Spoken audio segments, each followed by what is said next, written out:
uma alegria estar aqui no Hospital Geral. Eu considero o Hospital Geral minha primeira casa aqui em Caxias. Foi o primeiro hospital que me acolheu, me abriu as portas no ano de 2010, quando aqui cheguei.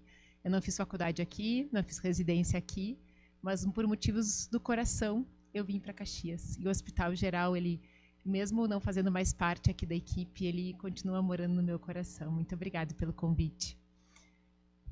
E quando a Janaína me convidou para falar sobre esse tema, eu justamente fiquei pensando um pouquinho na minha jornada de gastroenterologista, do quanto todas as especializações que nós vamos fazendo ao longo da vida, ela vai nos ensinando a cuidar cada vez melhor dos pacientes, fazer cada vez mais diagnósticos mais precisos, encaminhar o tratamento. Mas se tem hoje um conflito de interesse aqui, é relativo, talvez, a minha maior aprendizado. As minhas formações tradicionais me ensinaram a cuidar, a tratar, mas foi a maternidade que me ensinou sobre o amor. E justamente foi na maternidade o meu encontro com a minha mama, porque foi através da minha mama que eu pude nutrir os meus 2 filhos. Então, se eu tenho hoje um conflito de interesse, é realmente minha paixão por esse órgão tão importante na vida de nós mulheres. Então, parabéns aos mastologistas que se dedicam a nos auxiliar a recuperar a saúde quando ela adoece. Então, vamos lá, temos bastante para conversar. Quando, então, fui convidada, eu fiquei me questionando. Lembrei da frase de Hipócrates, que há mais de 2000 anos, Hipócrates dizia: toda doença começa no intestino. Fiquei pensando, será que isso também faz sentido no câncer de mama? Essa é a minha missão aqui, é ajudar vocês a entenderem, baseado em ciência, o que os melhores estudos falam dessa relação, se existe realmente relação do câncer de mama com a saúde intestinal. Acredito que todos nós tenhamos na nossa vida divisores de águas. E na medicina não é diferente. Nós buscamos cada vez mais entender a origem das doenças para nós podermos, sim, tratar a causa. E pensando na origem das doenças, eu trago aqui 2 grandes marcos. Um em 2003, outro em 2012. Que eu considero como for, né, estes anos como divisores de águas nessa compreensão da origem das doenças. 2003, eu estava na faculdade de medicina, eu entrei em 2000, e nessa época nós tínhamos assim uma ansiedade de descobrir o resultado do projeto Genoma Humano.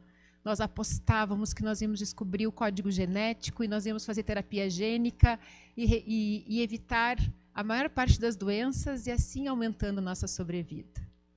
No entanto, em 2003 foi sim finalizado o projeto e qual foi a conclusão? De que a nossa saúde ou a nossa doença não está escrita nos genes. Por quê? Porque a maior parte das doenças, como por exemplo, até mesmo câncer, diabetes, cardiopatia, elas não são monogênicas, ela depende da interação de vários genes. Os polimorfismos genéticos é muito mais complexo do que nós imaginávamos, não é simplesmente troca aquele gene e deu. Só que essa interação entre os genes, existe um gatilho para justamente promover desorganização. E aí vem o impacto do quê?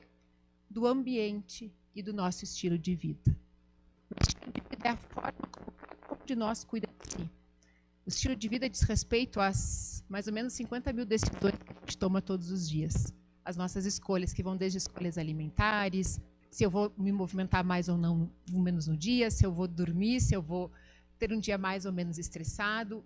Cada vez mais, uma vez que nós temos esse conhecimento, nós entendemos que o que realmente vai determinar o gatilho para grande parte das doenças é o quê? É a epigenética, que é justamente essa interação do nosso estilo de vida, do ambiente, ligando ou não os genes.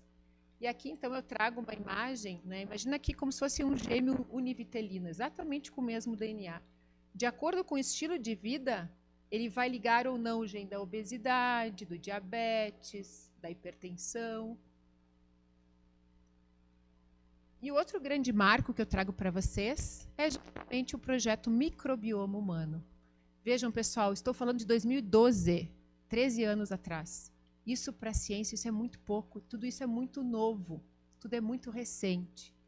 Então, até a publicação do projeto Microbioma Humano, nós achávamos, eu lembro muito bem, talvez vocês vão lembrar disso também, nós sabíamos, na época, lá nos anos 2000, até antes, que nós tínhamos, sim, lá no nosso intestino tinha um monte de bactéria que nós chamávamos de flora intestinal.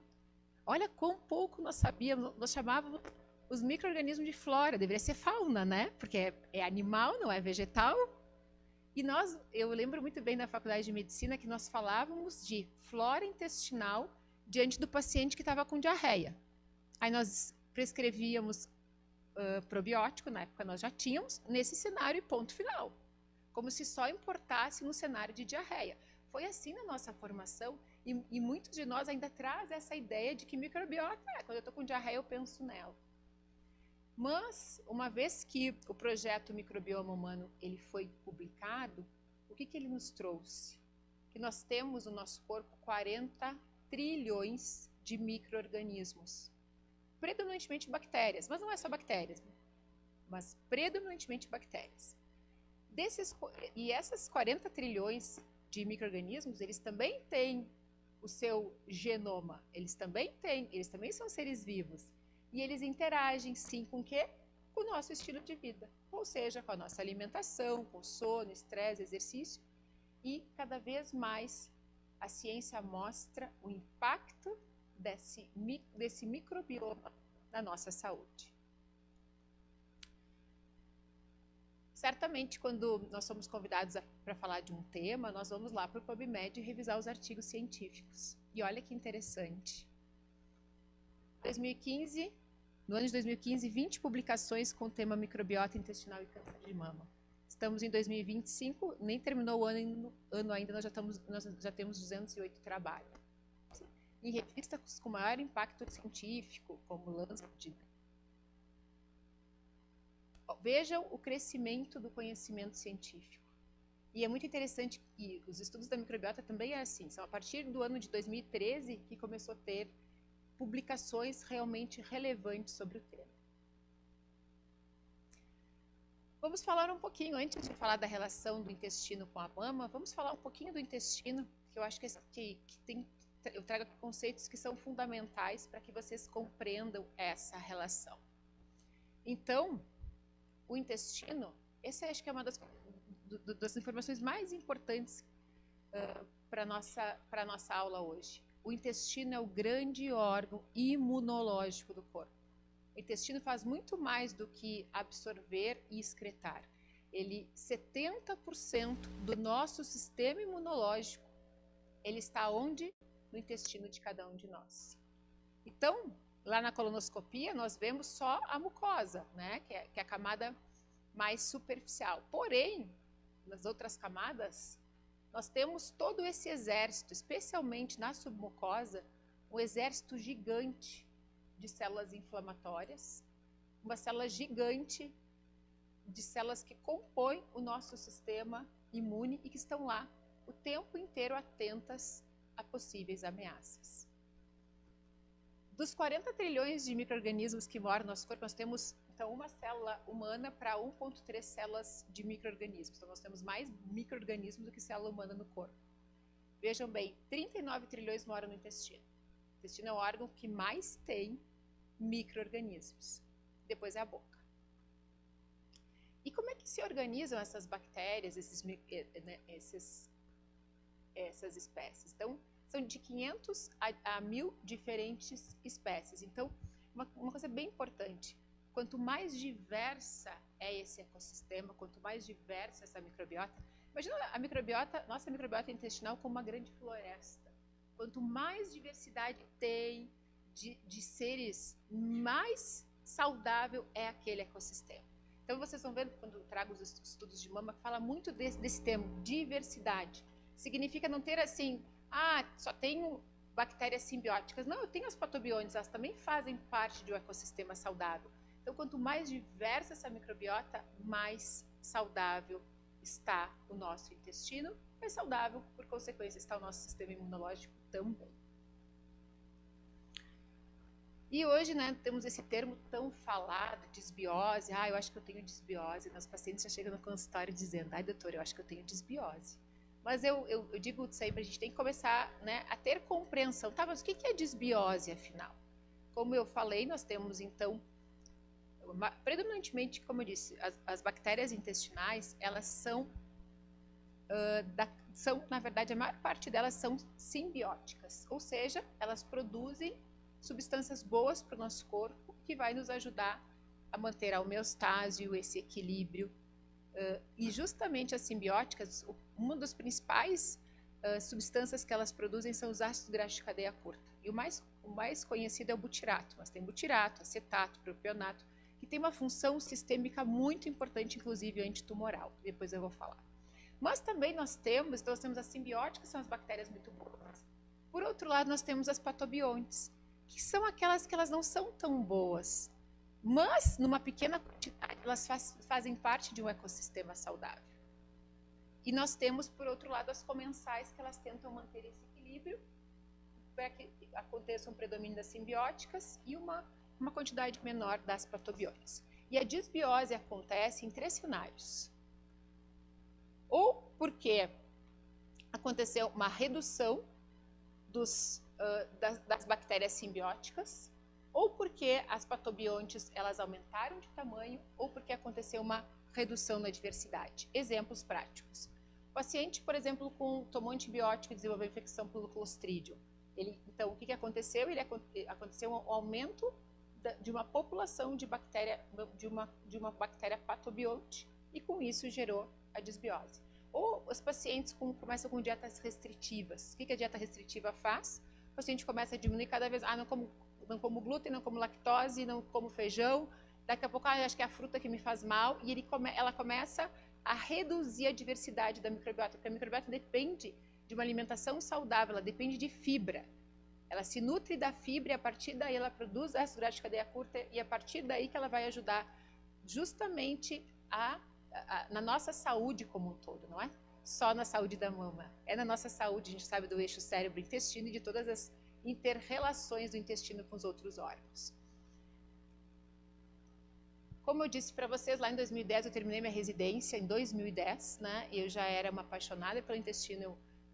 Lá no Clínicas nós temos um ambulatório de doenças inflamatórias intestinais, e lá era o meu... Acho que a gente sempre tem assim, um ambulatório que a gente mais gosta, né? E desde aquela época, realmente, o intestino me encantava. Porque o que nós percebíamos no paciente com doença inflamatória? Ele tinha uma inflamação no intestino, mas com uma repercussão que se manifestava na pele, com pioderma, nos olhos, com veite, nas articulações, com artrite. Como assim? A doença começa no intestino e ele começa a ter manifestação sistêmica. Nós não conseguíamos muito entender. E é muito bonito, com todos esses estudos científicos, cada vez mais nós entendermos como que é o mecanismo das doenças. Mas mesmo lá naquela época, mesmo lá na faculdade, nós já tínhamos clareza que o intestino é muito importante. Nós podemos viver sem vários órgãos, mas sem intestino delgado nós não conseguimos. Nós precisamos pelo menos os 3,5 metros de delgado, pelo menos 1 metro tem que ficar, porque o intestino delgado é o grande responsável pela absorção dos nutrientes. Só para vocês terem uma noção da importância do delgado, por dia chega no intestino delgado 11 litros de líquidos. 11. Estela, como assim 11? Da onde? 2 litros, 2,5 litros a água que a gente toma. Mais ou menos 1 litro é o líquido intrínseco dos alimentos. Mais de 500 a 1.000 ml de saliva que a gente está deglutindo e nem se dá conta. Aí vem suco gástrico, suco pancreático, suco entérico e vai somando. E é mais ou menos 11 litros. Ele absorve 10 e 1 litro ele entrega para o colo para auxiliar lá na formação, e vai absorvendo esse 1 litro e vai formando o bolo fecal. E aí a gente entende porque aquelas diarreias tipo salmonela, que realmente inflamam o delgado, nós ficamos muito desidratados. Porque o delgado, ele realmente tem essa importância. O cólon, claro que ele vai nos auxiliar ali. O grande papel dele é realmente absorver o resto de água e formar o bolo fecal. E a maior parte das bactérias, elas estão justamente no cólon. O delgado, ele tem uma menor população de bactérias. o delgado tem uma menor, porque o trânsito do delgado é muito rápido. Nós temos uma população muito maior no colo. E vejam que bonito, em 15 anos, tudo que a gente já sabe, e nós estamos cada vez mais aprendendo, né? Então, hoje nós já sabemos, sim, que o intestino analisa, digere, né, a microbiota digere a fibra e assim produz os ácidos graxos de cadeia curta, sintetiza neurotransmissores. 90% da serotonina total do nosso corpo é produzida onde? Pelas bactérias intestinais. Só que vejam bem, pessoal, essa serotonina, ela não vai para o cérebro. Isso é uma coisa importante. Eu vejo muito, né, tem muita confusão. As pessoas acham que o intestino é chamado de segundo cérebro pela produção de serotonina. Não. O intestino é chamado de segundo cérebro porque é o segundo órgão que mais tem neurônios no nosso corpo. A serotonina produzida no intestino fica no intestino para motilidade.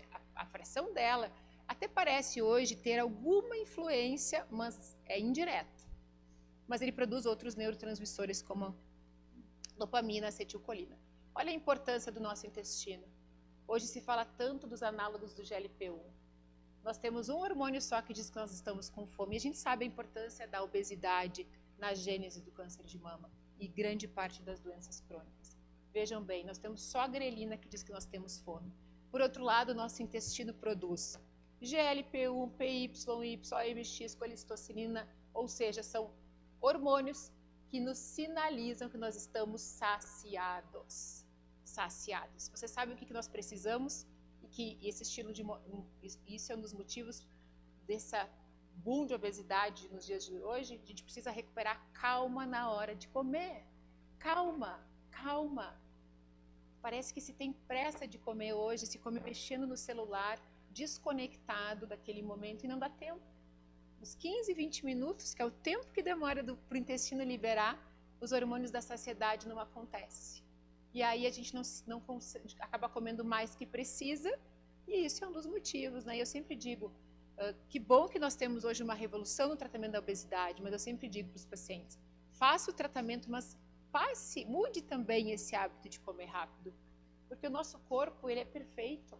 Ele é todo autorregulado, é nós muitas vezes que não estamos sabendo cuidar bem dele.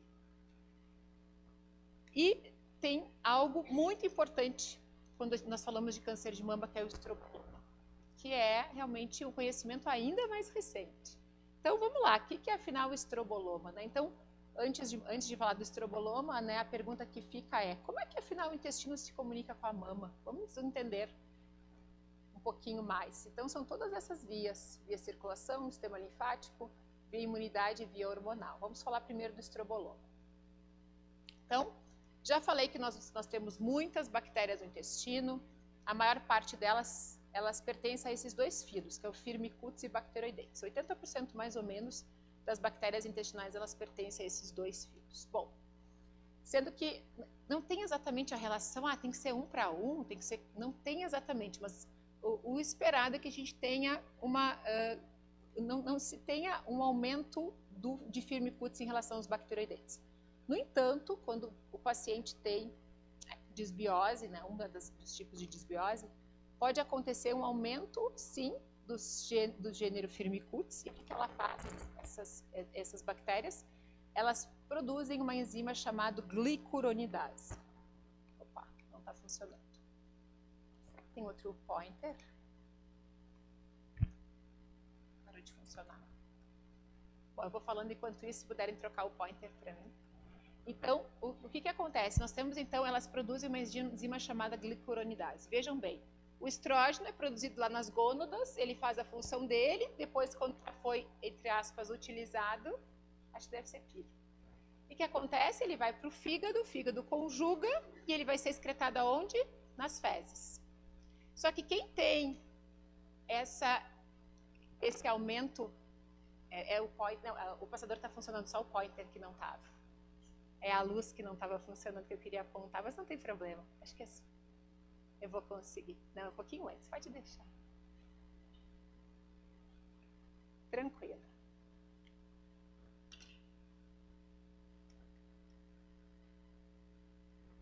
Deixa eu voltar aqui um pouquinho. Aqui. Então, o que acontece? Se nós temos esse tipo de alteração do nosso microbiota, O que é a produção? Essas bactérias, elas produzem essa enzima chamada glicuronidase. O que faz a glicuronidase? Ela desconjuga o estrógeno. Então, o estrógeno que deveria ser eliminado nas fezes volta para o corpo. E aí tem as condições, né, dependentes do estrógeno, que câncer de mama. Então, aumentando assim a chance de câncer de mama, de endometriose, vários policísticos. Então, veja, o problema lá no intestino repercutindo, sim, na saúde da mulher. Então, hoje nós sabemos que o estroma é o grande elo entre o intestino e o equilíbrio hormonal. Claro, não é o único fator, mas é um dos fatores, sim, que influencia. E o mecanismo, a hematogênica, a linfática, como é que se dá? É muito importante nós entendermos o que é a barreira intestinal. O que é a barreira intestinal? A barreira é um mecanismo de proteção do nosso intestino, impedindo que aquele exército imunológico ele fique ativado sem necessidade. E o nosso grande mecanismo de barreira é uma barreira de muco. Acho que eu vou vir para cá para poder explicar para vocês. Então, nós temos lá quando a gente faz a colonoscopia, a gente percebe, né? E quando nós temos diarreia também, a gente sabe que sai muco, né? Isso é aquela primeira barreira, primeira camada que a gente vê ali que parece na colonoscopia, é a barreira de muco. Depois nós temos as células epiteliais e depois as células imunológicas. Então, a barreira intestinal, justamente, ela protege contra a entrada de micro-organismos. Então, só deixa passar, imagina a barreira intestinal como uma peneira, né? Então, só deixa passar os micro-organismos, os micronutrientes, perdão, né? As vitaminas, os minerais, o que realmente nós precisamos extrair para a alimentação. Toxinas, né? Resto de bactérias, as próprias bactérias não podem penetrar na barreira intestinal, senão elas podem alcançar o sistema imunológico e realmente desorganizar. Esqueci do pólen.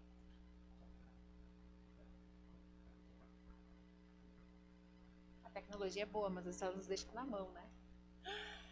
E aí, pessoal, esse aqui é um conceito que eu digo que é um outro divisor de águas no conhecimento da fisiopatologia das doenças. Eu sou uma apaixonada por fisiologia, vocês já devem ter percebido. Eu gosto muito de entender lá de onde vem, porque eu penso muito nisso. A gente precisa encontrar a raiz do problema para realmente o nosso tratamento ser efetivo. Então, o Dr. Alessio Fasano é um grande gastroenterologista, ele é italiano, mas hoje ele é pesquisador nos Estados Unidos, e ele é um dos pioneiros, inclusive, nos trabalhos da doença celíaca. E o Dr. Alessio, em 2020, ele publicou esse artigo que deu uma estremecida, assim, como assim? Ele, na verdade, utilizou, né, Hipócrates, como eu disse, há mais de 2000 anos, disse que toda doença começa no intestino. E o Dr. Alessio, ele publicou um artigo dizendo, né, o título era Toda doença começa no aumento da permeabilidade intestinal. Vamos ver o que ele quer dizer com isso. Eu mostrei para vocês, né, então imagina aqui as células intestinais, a barreira de muco, e aqui está, claro, aqui seria o sistema imunológico todo, e aqui a circulação.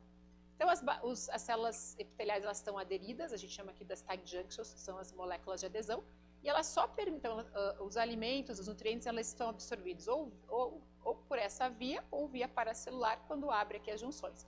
Mas é só pequenas moléculas e só deve entrar realmente o que é necessário para a nossa nutrição. No cenário de desbiose, essa barreira de muco ela é rompida. E com isso, as bactérias patobiontes, caso o paciente tenha desbiose, elas começam a romper as junções e penetrar, atingindo assim o sistema imunológico. E aí vem as bactérias, tem polilipossacarídeos na parede, que são substâncias tóxicas, e isso ativa toda a cascata da inflamação.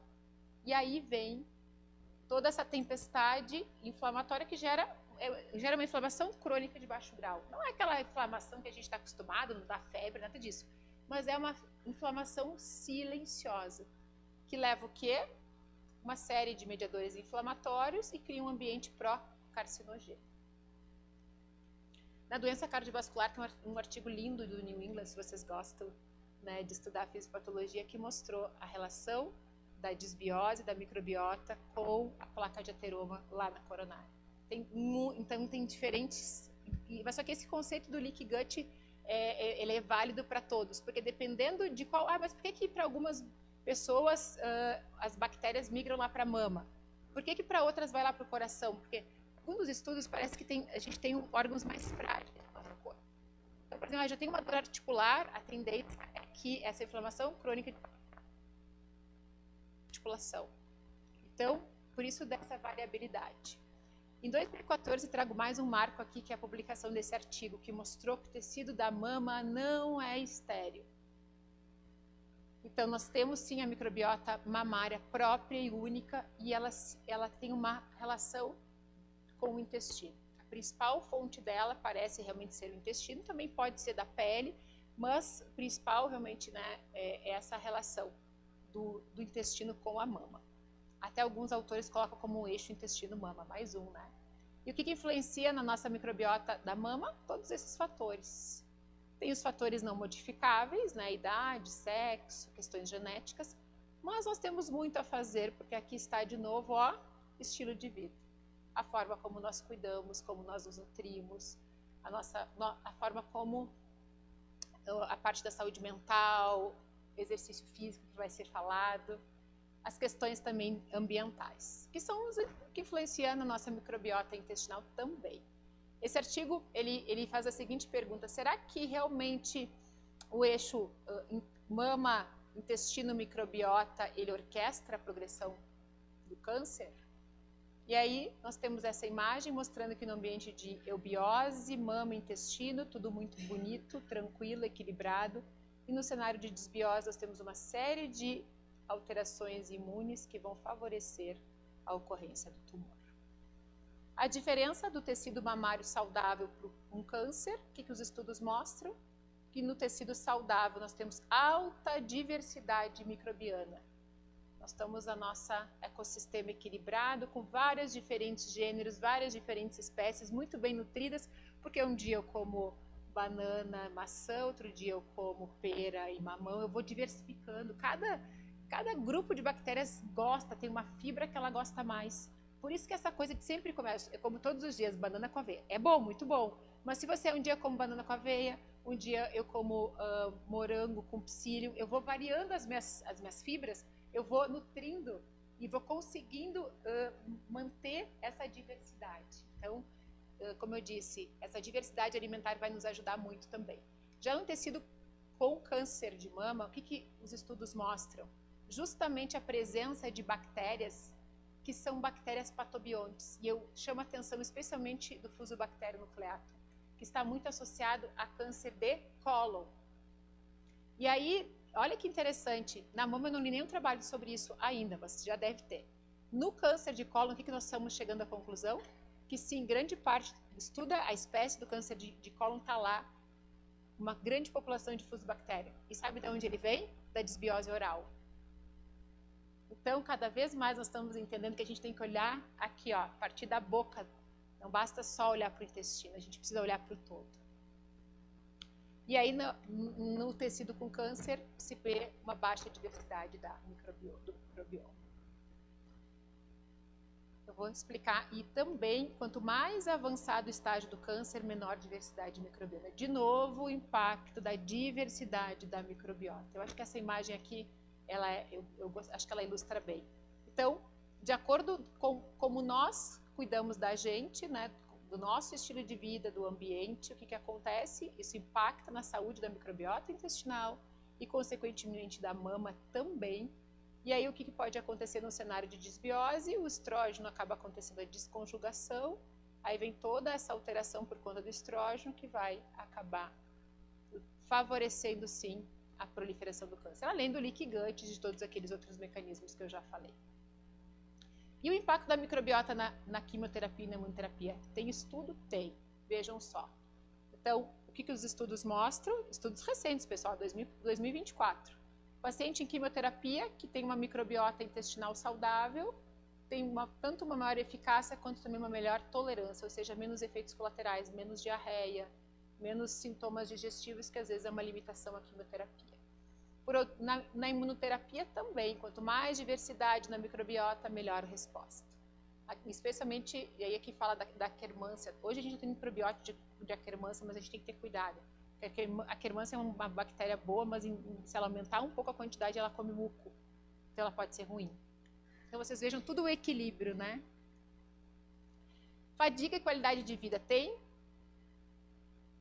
influência, sim. Também mostra, de novo, que quem mesmo, né, então os pacientes essa é uma queixa muito comum pós-tratamento, 30 a 40% dos pacientes pós-tratamento de câncer de mama, elas relatam fadiga, e os estudos mostram que sim, que a fadiga está relacionado com qualidade dietética, então com uma alimentação pobre em fibras, e que à medida em que nós melhoramos a alimentação, nós tendemos sim a melhorar a microbiota e também melhorar a qualidade de vida dessas mulheres. Recidiva e qualidade de vida durante o tratamento, que tem alguma influência, né, da resposta ao tratamento? Nós falamos em prevenção, nós falamos durante o tratamento e pós-tratamento. Cuidado do intestino vai nos ajudar, sim, na redução da resistência à insulina, na redução dos inflamadores sistêmicos, melhora dos parâmetros metabólicos, ou seja, pode contribuir para a recidiva, sim, do câncer de mama. Falamos aqui sobre a importância de olhar para a saúde intestinal. Mas, afinal, agora indo para uma parte já final, mas mais prática, né? Como é que a gente modula a nossa microbiota? Hoje na internet tem tantas fórmulas, né? De modulação de microbiota, tantos suplementos. Será que eu preciso mesmo tomar tudo isso aqui para modular minha microbiota intestinal? É isso que a ciência mostra? Será que eu preciso tomar um monte de probiótico? Vocês sabem qual é o principal modulador da microbiota na vida adulta? A alimentação. A alimentação. Eu sempre digo, o problema hoje, nós estamos cada vez mais doentes, é só ver o número de farmácias que tem na nossa cidade. 3 por quadra, não é assim? Nunca se falou tanto em saúde, mas nunca teve tanta farmácia, tem uma coisa errada aí. Então, assim, porque o foco, vejo muito hoje, está na suplementação. O meu problema é porque falta o sal de que vem lá do Himalaia. Não é isso, pessoal. Não é isso que a ciência mostra. O que está em falta é o feijão com arroz. O feijão é ótima fonte de fibra. E a vida moderna, a gente tirou o feijão do nosso prato. Porque a gente não tem mais tempo de deixar 12 horas de molho, daí dá gases, daí eu tiro o feijão do meu prato. Uma concha de feijão tem 9 gramas de fibra. A gente precisa comer de 25 a 30. Uma concha de feijão tem 9 gramas de fibra. Uma maçã tem 3 gramas. O pé de alface tem 1 grama de fibra. Então, às vezes a gente pensa... E assim, quando eu comecei a estudar nutrição, eu fiquei assim...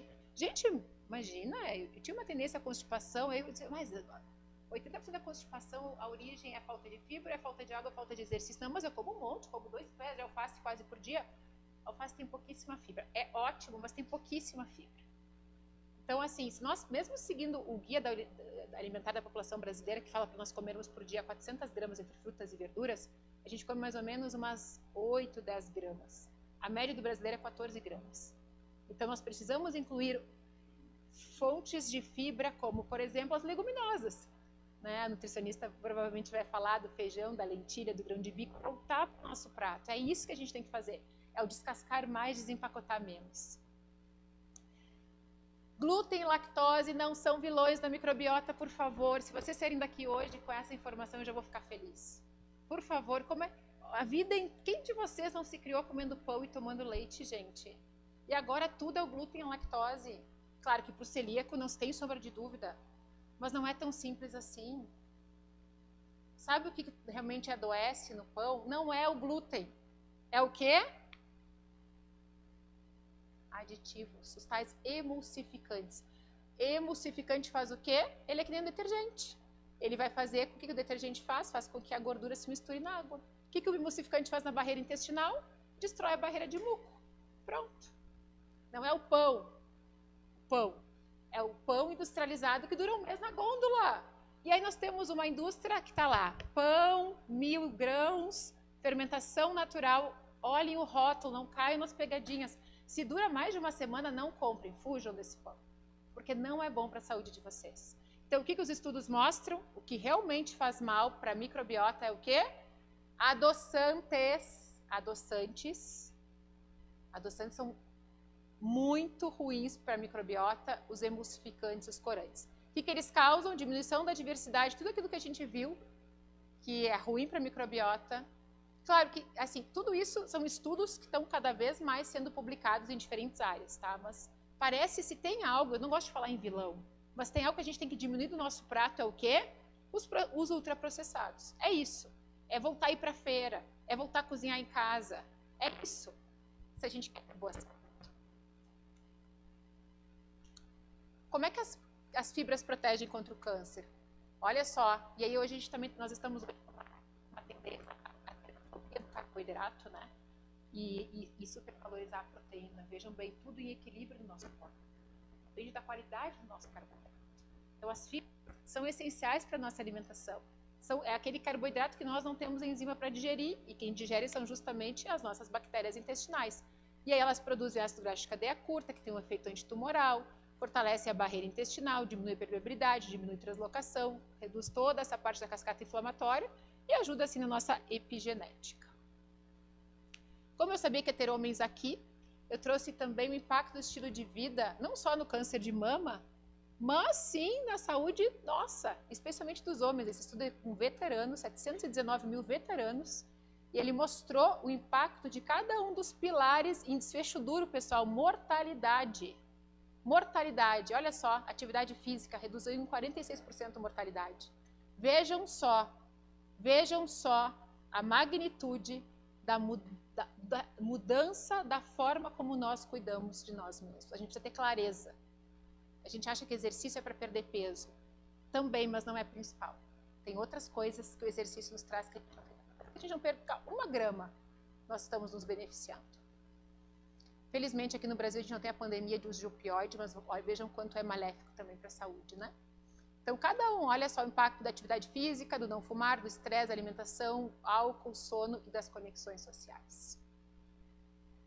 E aí eu realmente entendi, estudando tudo isso que eu falei para vocês, que eu precisava ajudar os pacientes de uma forma mais efetiva a mudar o estilo de vida.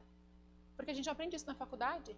A gente acha que o meu paciente precisa perder peso. Então eu digo para ele, o senhor tem que ir na nutricionista. E aí chega lá, o paciente não foi. Então eu via que a adesão à mudança de estilo de vida era muito baixa. E eu pensei, poxa, mas acho que eu não aprendi isso na faculdade. Deve existir uma técnica, uma ciência para ajudar as pessoas a mudar de estilo de vida. E aí, em 2021, eu participei pela primeira vez do Congresso do Colégio Brasileiro de Medicina do Estilo de Vida, onde eu encontrei profissionais como eu, que são apaixonados pela medicina, são apaixonados pela arte de cuidar de pessoas, mas que buscavam algo mais, que não tinham aprendido na faculdade.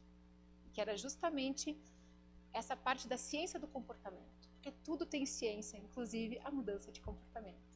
Mudar hábito, mudar estilo de vida não é simples, mas não é fácil. Vamos pensar um pouquinho em nós. Acho que a gente julga muito o paciente que não vai na academia, que não come lá as 2, 3 frutas por dia. Será que nós estamos comendo 2 a 3 frutas, dormindo 7 a 9 horas, indo na academia, nos exercitando 150 minutos? A gente está conseguindo colocar isso no nosso dia a dia? Com tantas demandas que nós temos, não é fácil, né? Então, e justamente o colégio, a medicina do estilo de vida nasceu nos Estados Unidos com esse propósito. É medicina baseada em evidência, pessoal. Não é nada dessa coisa hoje em dia, nessa panaceia que virou, que eu acho que é muito triste. Algumas coisas que a gente está vendo aí no nosso meio, né? Protocolos, coisas assim, embasamento, não. Aqui é justamente, nós vamos indicar a quimioterapia, mas em conjunto o paciente, nós vamos olhar para a alimentação, para o sono, para o estresse, para o exercício físico. Então, a mudança de estilo de vida ela é um pilar do tratamento, assim como pode ser o medicamento, assim como pode ser a cirurgia. Mas a gente não deixa de, se tiver tempo na consulta eu falo da alimentação. Não, faz parte, é tipo sinal vital. Na avaliação inicial nós avaliamos todos os 6 pilares. Alimentação, sono, gerenciamento do estresse, exercício, conexões sociais e tóxicos, cigarro e bebida alcoólica. E a mudança, ela não é imposta, ela é construída com o paciente. Nós precisamos, para mudar, segundo a teoria da autodeterminação, 3 coisas. A primeira é nós sentirmos autonomia. O ser humano não gosta de impor. Então, por isso que quando diz assim para o paciente, o senhor tem que fazer exercício, a chance dele fazer é quase nenhuma, porque tem que partir dele. Então, tem que ajudar, enquanto médico, ele olhar para dentro dele e pensar, como é que o senhor quer estar aos 70 anos? Eu quero estar bem, quero brincar com os meus netos. O que você precisa? Eu preciso de um corpo saudável. E o que você precisa para chegar aos 70 um corpo saudável? Eu preciso me movimentar. Opa! Ele está se dando conta que ele precisa do exercício. É assim. Então, nós precisamos de autonomia, Segundo, nos sentir competentes, ou seja, eu consigo dar conta. E aí veio o nosso papel de médico, né, do estilo de vida, a gente ajuda o paciente com ferramentas para que ele mude. E o terceiro é nós nos sentirmos pertencentes. Aquela mudança, ela tem uma chance maior de acontecer se ela vai fazer com que eu me sinta pertencente a um grupo de apoio, eles são tão importantes também. E agora eu peço para vocês fecharem os olhos, é a minha última minuto aqui com vocês. Vou pedir para que vocês fechem os olhos e pensem nas 3 pessoas que vocês mais amam.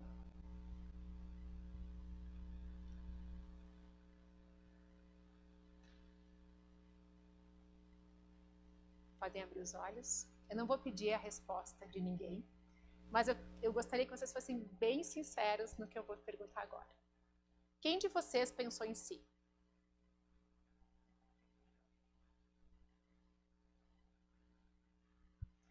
Pessoal, nós falamos aqui sobre saúde, doença, sobre formas de cuidar melhor da gente.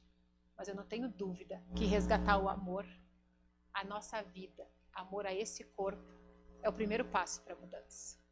Para eu cuidar melhor dos pacientes, primeiro eu tenho que cuidar bem de mim. Isso é o estilo de vida, a gente sempre fala, eu tenho que ser meu paciente número 1.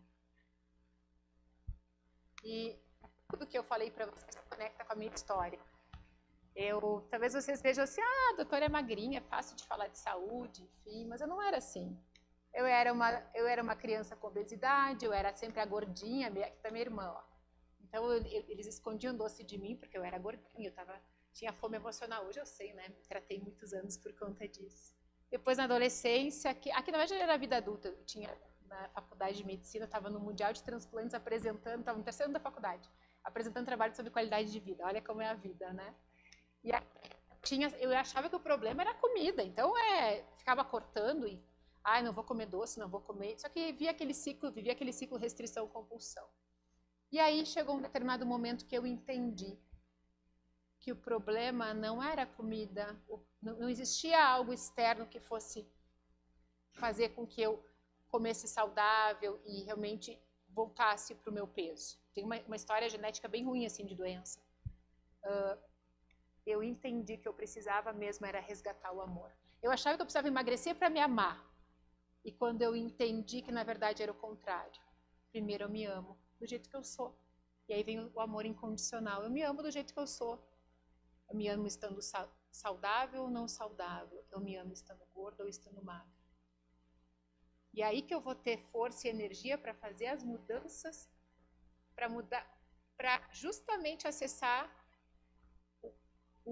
essa motivação dentro da gente. E aí sim, quando a gente vira essa chave, a gente chama isso de mindset, pronto. E aí não é mais empecilho, tá frio lá fora, tu vai te exercitar igual. Porque o que te move não é o medo da doença. O que te move é o amor à tua vida. E que essa vida só existe graças a esse corpo. Então, finalizando, mensagens para levar para casa. A nossa saúde não depende só dos nossos genes. A microbiota, ela é parte ativa dessa história. Ela é parte, vejam bem, eu não estou dizendo aqui que basta tratar, né, ter saúde intestinal e para tudo estar certo. Não, ela faz parte de um grande elo. Intestino e mama conversam, né, por vários mecanismos. Uma microbiota saudável pode ajudar na prevenção, mas também no tratamento, influenciando tanto o risco de progressão e resposta à terapia. O estilo de vida é a chave para modular o microbioma.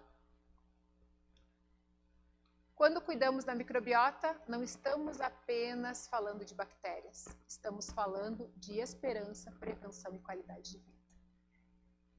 Os genes podem nos predispor, né? Eu, por exemplo, certamente meu pai é obeso, minha mãe também, eu devo ter gene da obesidade, minha mãe teve câncer de colo, minha avó teve câncer de mama, outra avó teve câncer de ovário, provavelmente eu devo ter todos esses polimorfismos aí. Mas é justamente o estilo de vida é o que eu posso fazer, a minha genética eu não consigo mudar. Mas eu tenho muito para fazer por mim. Cada um de nós tem muito para fazer por si. Então, os genes podem nos predispor, mas as escolhas, as conexões é que podem transformar. Porque, no fundo, ninguém cuida sozinho. É uma alegria ter sido convidada para compartilhar um pouco do que eu estudei nesses últimos 10 anos. Eu deixo aqui lá no meu Instagram, eu deixei no link da bio os slides, se vocês quiserem, tá lá no link da bio. E eu tenho um trabalho, um podcast, eu sou host do podcast Gastrotalks, há 2 anos, né, junto com a Candice, que foi minha RU2 na residência. Nós temos o Gastrotalks, onde o objetivo principal é trazer conhecimento além da farmácia, baseado em conhecimento científico. São 47 episódios só quase sobre intestino. Então, vocês estão convidados. E eu acho que é uma boa forma, o podcast surgiu muito também na nossa vontade de levar mais informação para os pacientes. E como o tempo de consulta é curto, então a gente acaba indicando o podcast para elas escutarem depois. Então, veja se faz sentido para vocês, se desejarem divulgar, eu acho que pode facilitar muito o dia a dia. Obrigada, pessoal.